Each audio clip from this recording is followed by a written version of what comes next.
Matapos ang halos isang siglo ng presensya ng US military sa Subic Bay, tuluyan nang naibalik sa Pilipinas ang isa sa pinakamalaking naval bases sa buong mundo. Hindi naging madali ang desisyon. Noong 1991, bumoto ang Philippine Senate laban sa panibagong kasunduan na magpapahaba ng pananatili ng US bases. Ibig sabihin, oras na para ang Subic ay bumalik sa mga kamay ng mga Pilipino. Pero hindi natapos doon ang kwento. Sa pamumuno ng Subic Bay Metropolitan Authority or SBMA, mabilis na na-convert ang dating base bilang isang free port at industrial zone.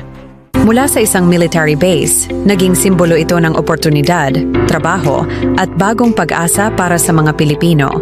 Ang turnover ng Subic Bay Naval Base ay hindi lang pagtatapos ng isang kabanata, kundi simula ng panibago para sa bayan. Subic Bay, mula battlefield ng kasaysayan, ngayon ay pintuan ng pagunlad para sa kinabukasan. Salamat sa panonood. Para sa higit pang mga kwentong tulad nito, follow and subscribe for more. Magkita tayo sa susunod.